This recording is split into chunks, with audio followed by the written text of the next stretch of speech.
Hello, friends. Welcome to Module 2 for the Fundamentals of Cloud Computing. In Module 1, we have covered a use case scenario wherein we had seen a case of a person caught in a dilemma of either purchasing a house for himself or renting out a house or staying in a hotel. Taking further on, let's take the same analogy in a software environment. Consider I am a budding startup and I don't have much capital in hand.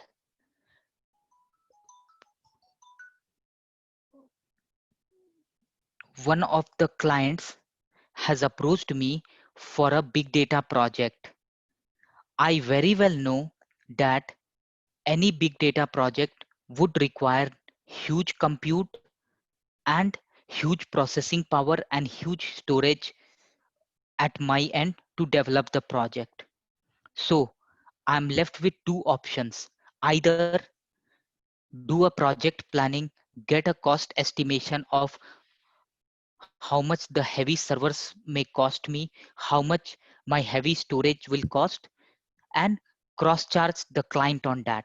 But I'm scared you doing that because imagine that if I tell my client of an upfront huge billing investment in the project, probably I will have a chance of losing the client. But I think of another option. I am aware that many of the bigger organizations, say Microsoft, Amazon, Alibaba, they provide the infrastructure on rent and we can pay for whatever we have used. In that case, what I do is I just estimate the project in terms of what timelines I might be able to complete the project. So once I have a timeline ready, what I can do is I can approach this I can approach this providers who provide the infrastructure on rent. And the best part is if I get an infrastructure on rent from the market leaders, I don't have to bother about hiring a security guy, hiring a network guy, because I can leave all the network and security things to be taken care by the network, by the cloud provider, who in this case would be, say, my Microsoft Azure. So for me, the best thing is rent out my compute and storage from the cloud providers, on the button click, provision the same, and start building my project. Once I start building the project, my project gets over within a period of time, say a month's time. I will be billed for whatever amount of GPU or storage I have used, and I could cross charge that to my client. So here, the other good scenario is that once the project is over, I might not think about what will happen to the infrastructure which I would have actually bought, because now it is a rented infrastructure. I can very well let it go off. But if imagine if we would have purchased the same infrastructure, we would not be in a situation sometimes to use it after that project, because once another project comes into picture, it could be that the complete hardware requirements might change. So I might need to repeat the cycle once again. That's not a good thing because it would require a lot of capital expenditure on my part. So now that we are clear about this use case, let us define the term what is a cloud computing. So cloud computing basically is the delivery of computing services, servers, storage, databases, networking, and software over the internet. So using this cloud computing concept, what happens is we see a lot of innovation in the market. And we see a lot of startups coming up because now you need not have a huge capital expenditure to start a project. Rather, you can rent out the things, let the management be at the end of the cloud providers. You just start building on your ideas. So that is the reason all of a sudden after the advent of cloud, you see there is a outburst of data science, machine learning, problem solving things. Data science and machine learning was there from a very beginning, but we didn't the hardware and the infrastructure were not so cheap to be used for these projects. But with cloud, everybody has an option to get huge compute and huge storage cost at very minimum cost, right? So now that we have discussed what is cloud computing, the companies providing these kind of services or renting us the storage, servers, databases, softwares are called the service providers or the cloud providers. And we have a lot of cloud providers. One amongst the market leaders is a cloud provider from Azure. We do have cloud providers from Amazon. We do have cloud providers from Google, Cisco, Oracle, Alibaba. So most of the market leaders have their own cloud environment.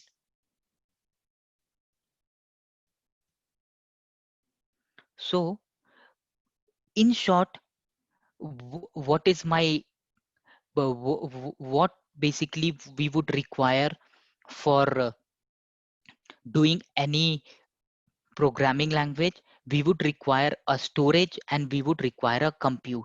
There are many other things also provided by the cloud environment, but here we would keep it short and we would just discuss about the two very basic requirements for any software product.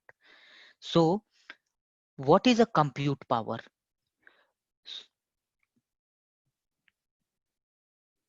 So here consider an example. You write an email or you want to uh, run a C# program or a Java program. So what basically would be required? You would require a host on which you could run the services. So this host could be your laptops, this host could be your personal computers, this host can be a server. So depending on what kind of a compute you might need. So when you rent out the same machine to do your compute from the cloud provider, it is not your actual machine.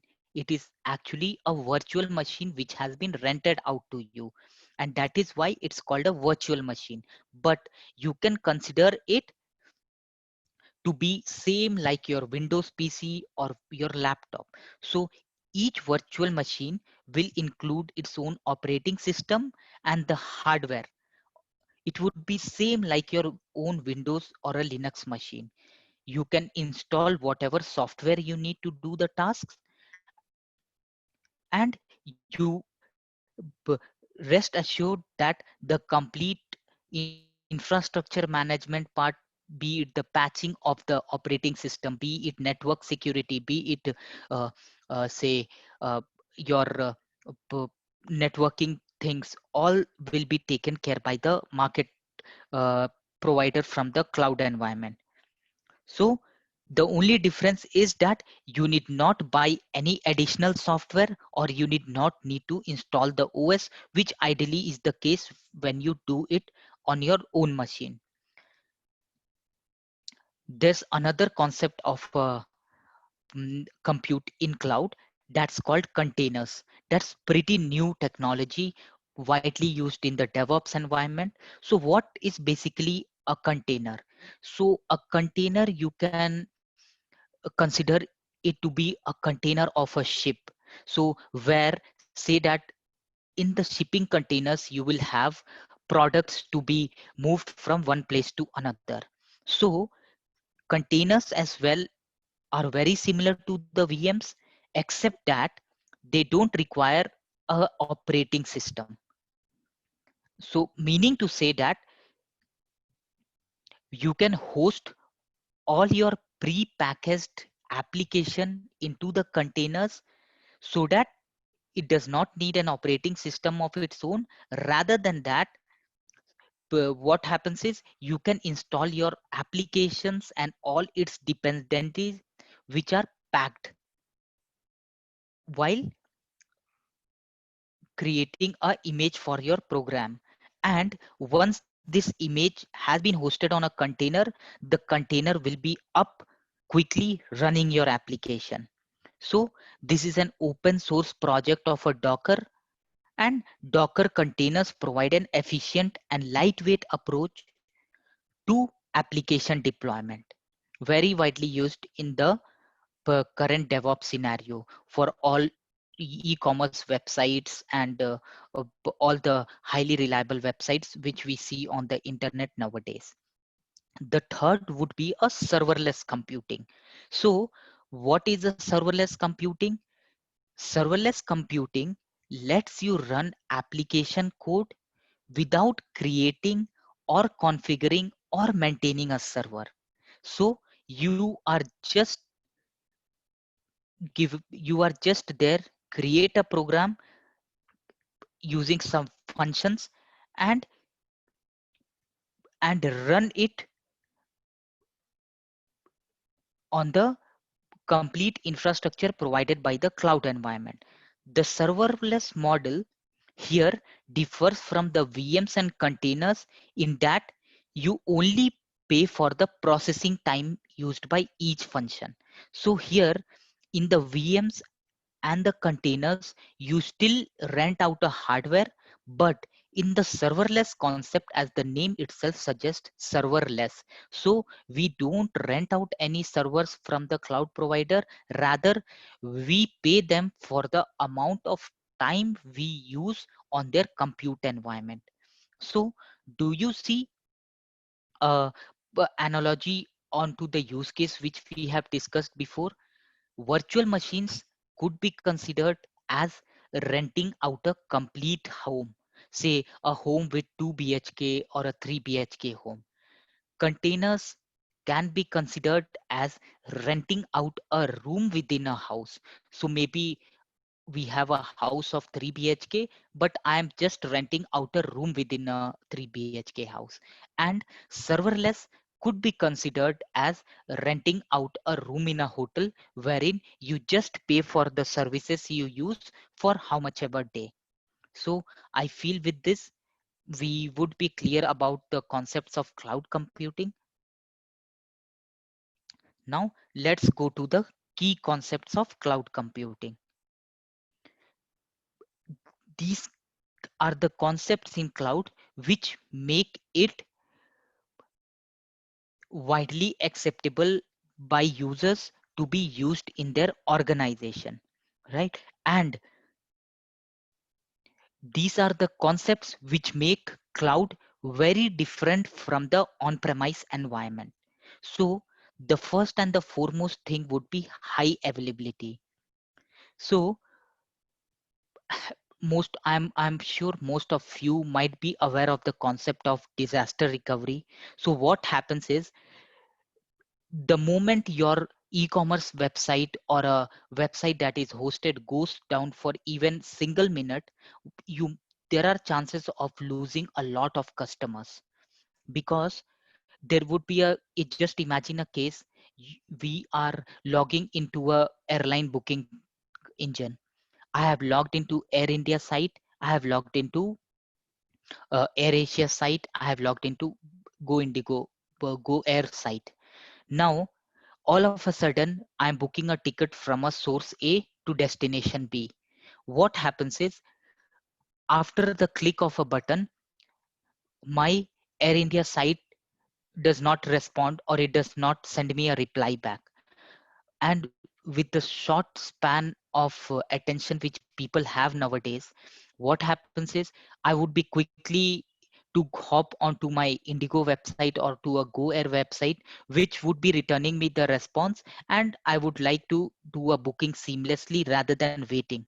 So what happens is, the ability to keep the services and up and running for most period of time is what is called high availability.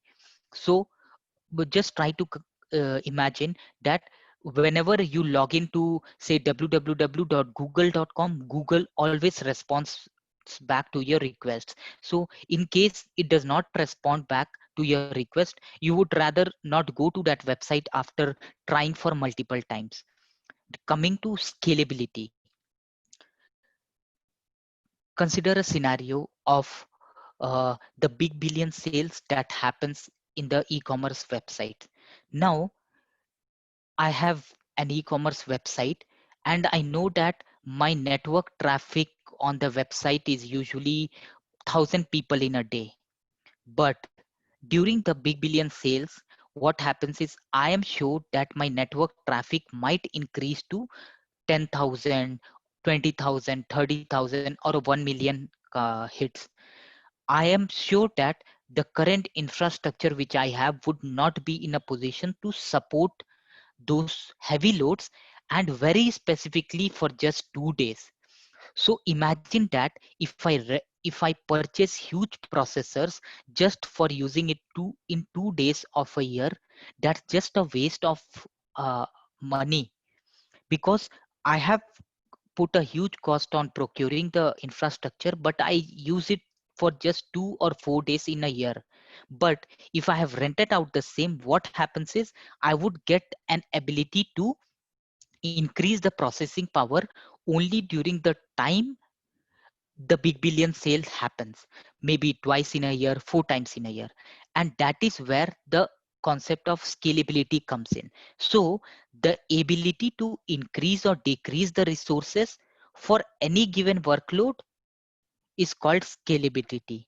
And scalability can be done automatically as well. So you can and all these things, my friend, just think that everything on the cloud happens with a click of a button. So you need not do a restart of the things or uh, wait for the things to come up. It's just either a drag drop or a click of a button. Now coming to elasticity.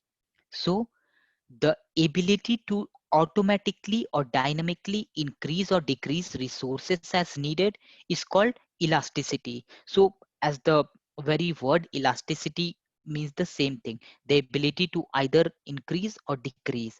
So coming to the same example above, what happens is you will have the capability to add more processing power and storage to your infrastructure only during particular period of time, and once you are done with the task, you can very well let go of the extra infrastructure which you have procured.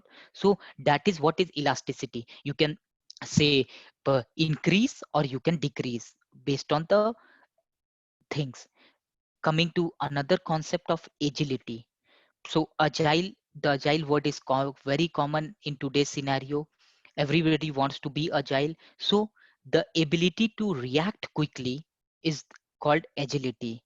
So cloud services can be allocated and deallocated very quickly on demand. And this there is no manual intervention for this. And that is where cloud is agile. Fault tolerance. This is a very important concept. So the ability to remain up and running even in the event of failure is called fault tolerance. So now imagine that if you have a data center in Chennai, or your website is hosted in a Chennai location server. We have a flood in Chennai. So when a person tries to log into your website, will you say to him that my servers are down because there's a flood in Chennai and I would not be able to serve you? That's not that's not an ideal scenario, right? That is why what people do is they would keep multiple servers in multiple locations, so that if one server goes down, the other server would be up, and everything happens behind the hood. So this is what is a fault tolerance approach, because what happens is you would replicate your data in say Chennai, you would replicate the same data in Philippines, you would replicate the same data in Sydney, you would replicate the same data somewhere in South America, so that every time your application is up and running irrespective of whatever problem has happened. This Now coming to disaster recovery. So this in turn can be related to fault tolerance, the ability to recover from an event which has taken down a cloud service. So cloud service disaster recovery can happen very quickly. Why it happens very quickly is because at any point of time, not all of your servers will be down. So if your server in Chennai is down, you have a replica of the same thing in Philippines location, so that when Chennai server is not able to serve you, the servers from Philippines will be able to serve you, and the cloud providers will very quickly bring up the Chennai servers because they are experts in that, right? Coming to the global reach, the ability of to reach the audience across the globe. So now that we Azure, Microsoft Azure is present across 54 regions in the world. So it can cater to global audience, right? So it can have presence in various regions across the globe, which you can access giving a preference of the region which you want to be. That's the global reach of cloud environment.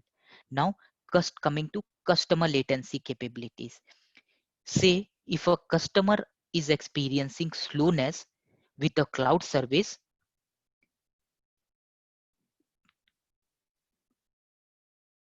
when a customer is having a slowness in the cloud service, so what happens is the cloud automatically will take care by monitoring that, okay, the guy is having a latency while serving a request from a particular data center. Let's try one thing.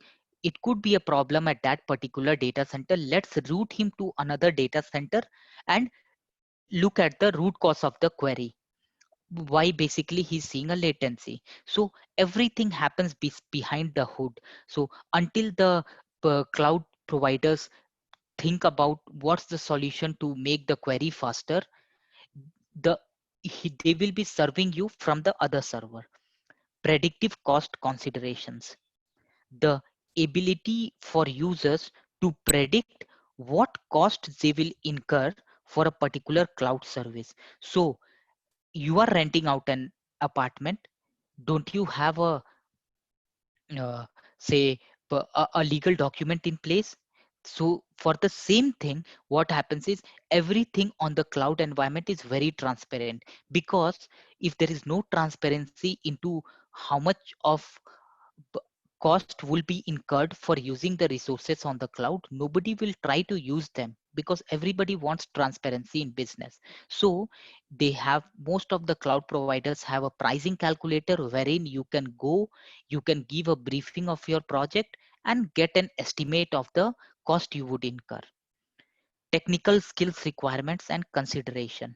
So as has been discussed before as well, once you onboard to the cloud, forget about the infrastructure requirement or the network requirement or the security requirement from your end. You just consider you are a developer, you want to develop a program, rest assured, leave all the other headaches onto the cloud provider, right? This in turn leads to an increased productivity of the programmer, because rather than spending time on thinking about his network management, security management, and things like that, what happens is as a developer, you just spend time on coding and giving a light to your idea. Security. Cloud providers offer a broad set of security and policies. So security is a major concern and everybody wants their applications to be secure. So imagine a single security failure on the cloud provider side and nobody will have trust on them. So most of the cloud providers provide the best security possible,